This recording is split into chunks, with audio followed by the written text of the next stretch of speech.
Hey everybody. So let's talk about arcsine of x a little bit, right? And most of this stuff was covered in class already. Well, in fact, all of it was. But so I'll just do the highlights here. So in order for sine to have an inverse function, we need to restrict its domain to a domain where it is a one-to-one function, where it passes the horizontal line test. So on the interval from negative pi over 2 to pi over 2, the sine wave looks like this. It goes from its minimum value to its maximum value over here. And that's the largest interval on which it passes the horizontal line test. So this is our restricted domain for sine. Restricted domain for sine of x. Okay. So then restricting the domain for sine to be between negative pi over 2 and pi over 2 means that we can have an inverse function. And so the inverse function, there are two notations for it. The textbook will use this notation, sine inverse of x. I'm not fond of that notation though, so I like to use this notation instead, arcsine of x. Okay. And so by the properties of inverse functions, we have that the domain of arcsine, right, will be the same as the range for sine. So if you look at the range for sine, the range is -1 to +1. So the domain for arcsine is -1 to 1. These are the x values that we're allowed to plug into arcsine. Okay. And the range of arcsine will be the restricted domain for sine. And so that's going to be negative pi over 2 to positive pi over 2. So basically, arcsine, we plug in a real number between -1 to 1, and it gives us an angle out. And the angles that we're allowed to get out of there are the angles between negative pi over 2 and pi over 2. So if we look at the unit circle, basically that's the right half of the unit circle. Those are the types of angles that we're able to get. Negative pi over 2 all the way to pi over 2. Okay, anything in quadrant 4 or quadrant 1 that's between negative pi over 2 and pi over 2. Okay, so having that, we started off by just trying to evaluate some values of arcsine, and we were using something called the inverse property. The inverse property says this basically, and that's not an official term, it's just something that I call it. Basically, for a function that's invertible, if we have f of a is equal to b, that's the same thing as saying that f inverse of b is equal to a. So then if we want to evaluate arcsine of, let's say, square root of 2 over 2, okay, we want to know what this thing is equal to. Well, all we have to do is let theta equal to arcsine of square root of 2 over 2, and then use our inverse property to say that this is the same thing as having sine of theta is equal to square root of 2 over 2. Okay. So if sine of theta equal to square root of 2 over 2, right? Now we can look at our unit circle to say, well, where does that happen? Where is sine of theta equal to square root of 2 over 2? And we have to remember that that's the y value on the unit circle. So we search our 16 special angles, basically, and we say, all right, where is our y value equal to positive square root of 2 over 2? And that happens at pi over 4 and at 3 pi over 4. Those are our two places where that happens on the unit circle. Okay.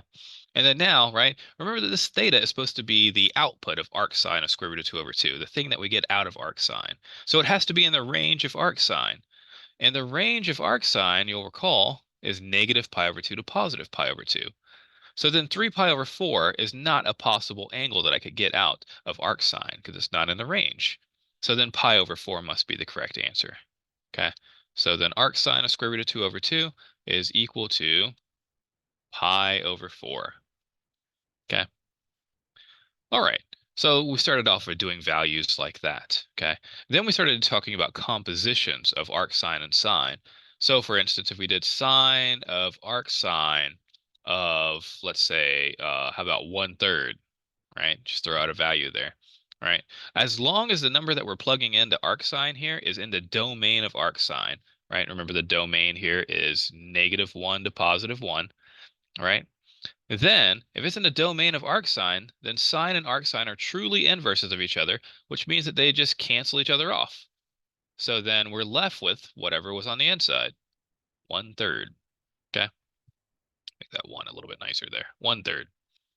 All right, and so that always works as long as we're plugging in a number that's in the domain of arcsine. However, if we plug in a number instead that's not in the domain of arcsine, like maybe 7, right, then this is just going to be undefined. Right? Arcsine is only defined for real numbers between -1 to 1. So it doesn't make any sense to have sine of arcsine of 7. Okay. All right. And then we started looking at, well, what if we reverse the order of this composition and do arcsine of sine, right? And we came up with an algorithm, basically. So this is an algorithm for simplifying arcsine of sine of theta. Okay. This is our algorithm for simplifying expressions that look like that. Okay. And so what we came up with was this following. Okay. So let's say step 0 here. Okay. Our step 0 is if necessary. Now we could have any real number. We could plug in any real number into sine, right? Because the full domain of sine is -infinity to +infinity. So this theta could be really huge or some huge negative angle. So if necessary, first find a coterminal angle, right? Maybe we'll call it alpha, the coterminal angle. In the range, or I'll say in the interval 0 to 2 pi. Okay. Right? And instead of that, I'll have this be 0 to 2 pi like this. Okay. So first do that. Okay. My pi is looking awful there. Just give me a second. All right. Let's try this again. 2 pi. All right. Perfect. Okay. So some alpha in 0 to 2 pi. Um, so now that we have that, right? Now I'll break it up into cases here. So if our theta lies in quadrant 1, well, then so does its coterminal angle, right? So since it's in quadrant 1, right, that means that it's between 0 and pi over 2, which means it's in the restricted domain of cosine. So that means that arcsine, sorry, of sine. So then arcsine of sine of theta, well, that's the same thing as arcsine of sine of alpha, okay? But then they cancel each other off because they're inverses of each other, okay? So then you just get alpha, okay? And the key thing to note here is that alpha lies in the range of arcsine. So it's a possible angle that we could get out of arcsine, right? So that's because alpha is in a restricted domain of sine. So they truly are inverses of each other. Okay. Now, the other quadrants are not quite as nice. Okay. So if theta instead lies in quadrant 2, okay, if theta lies in quadrant 2, well, then now we still have that arcsine of sine of theta is equal to arcsine of sine of alpha. Okay, by coterminality, that's true, right? But now they no longer cancel each other off because our alpha is bigger than pi over 2. Okay, so we need to find some other angle that has the same sine value. And because our theta lies in quadrant 2, right, we're going to have that sine of theta is the same thing as sine of its reference angle. So then this will be the same thing as arcsine of sine of the reference angle, theta prime. Okay?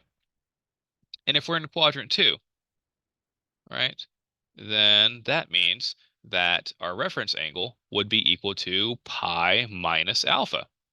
Okay? So then arcsine of sine of pi minus alpha will just be pi minus alpha. So we would get pi minus alpha. Okay. All right. Well, let's see what happens if we're in quadrant 3 then. So if theta lies in quadrant 3 instead, okay, then we have arcsine of sine of theta, right? Well, that'll still be the same as arcsine of sine of alpha. Okay. But now, right, this alpha is in quadrant 3, right? So that means that it's definitely bigger than pi over 2. So this is not going to be inverses of each other. They're not going to cancel off. Okay.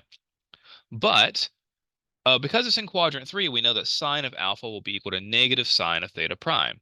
Okay, so this will be the same thing as arcsine of negative sine of theta prime. Okay, fair enough.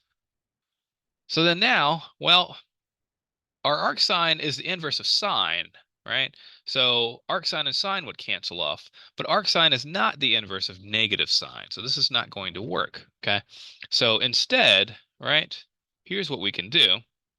We can use the fact that sine is an odd function. So the negative sine of theta prime is the same thing as sine of negative theta prime. Okay. Okay. So then now we have that negative theta prime is between negative pi over 2 and pi over 2. So these are going to cancel off to give us negative theta prime. And because we were in quadrant 3, right? Because we were in quadrant 3, our theta prime would just be equal to theta minus pi. Okay. And so that's our formula for finding the reference angle, right? Oh, sorry, I said theta minus pi. I meant alpha minus pi, our coterminal angle there. Okay. But then now we can distribute this negative sign and we get pi minus alpha again, which is nice. So then now that's really not even a second step, right? We could say if theta lies in quadrant 2 or quadrant 3, then arcsine of sine of theta really is just pi minus alpha. So we don't have to separate that as its own step. Okay. So that's really cool. Okay. That's a lot easier there. Now let's do quadrant 4. Okay. So if theta lies in quadrant 4, okay, well then we still have arcsine of theta is equal to arcsine of sine of alpha by coterminality, right?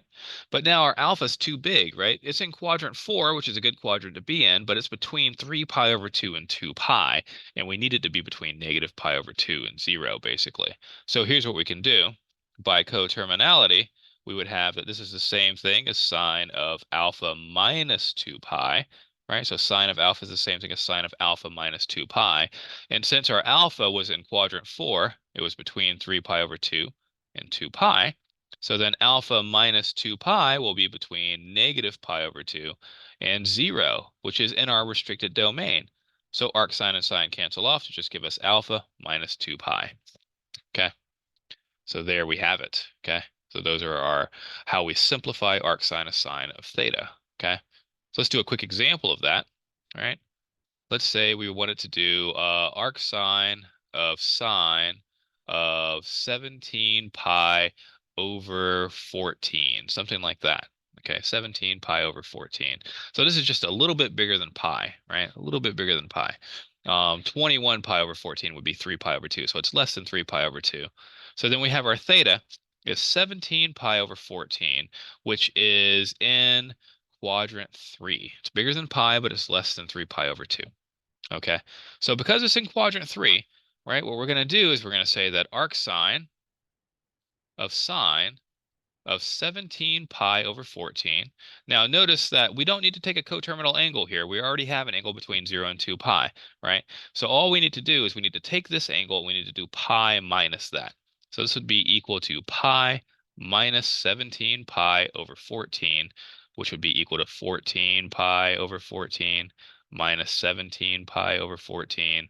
So we're going to get a negative 3 pi over 14. So that's what this thing comes out to be. Okay. Okay.